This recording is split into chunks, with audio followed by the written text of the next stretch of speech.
Hello বন্ধুরা, সবাই কেমন আছো? আজকে আমি রথযাত্রার জন্য জগন্নাথ দেবের স্পেশাল রেসিপি বানাবো। তার জন্য করব পোলাও, আলুর দম, চাটনি, পাঁপড়। এর জন্য পোলাও চালগুলিকে ভিজিয়ে রাখার পরে হলুদ ও ঘি দিয়ে মেখে রেখেছিলাম। তারপর কড়াইতে ঘি দিয়ে গোটা গরম মশলা, তেজপাতা দিয়ে চালগুলিকে দিয়ে দিলাম। দেওয়ার পর ভালোভাবে নাড়াচাড়া করার পর কাজু ও কিশমিশ দিয়ে দিয়েছি।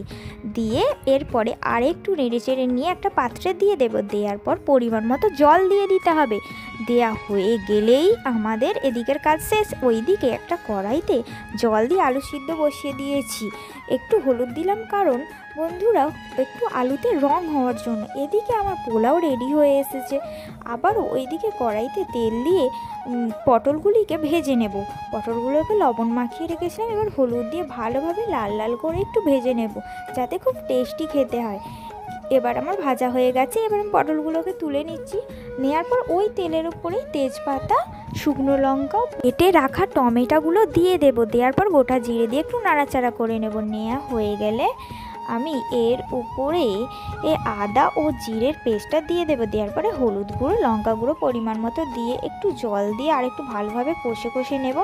নেওয়া হয়ে গেলে সেই সিদ্ধ করে রাখা আলুগুলোকে তার উপরে দিয়ে দেব। দিয়ে একটু ভালোভাবে কিন্তু কষতে হবে বন্ধুরা। আলুর রঙগুলো হয়েছে দেখো বন্ধুরা, কত সুন্দর, তাই না? কষাটা কেমন হচ্ছে?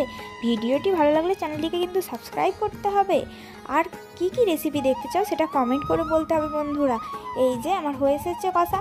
এবার জল দিয়ে দিয়েছি। জল ফুটছে, লবণ দিতে ভুলে গিয়েছিলাম তাই দিয়ে দিয়েছি। এরপরে পোস্ত বাটা দিয়ে দিলাম উপর দিয়ে। দেওয়ার পর একটু নাড়াচাড়া করে দিলাম। আমার কিন্তু আলুর দম রেডি।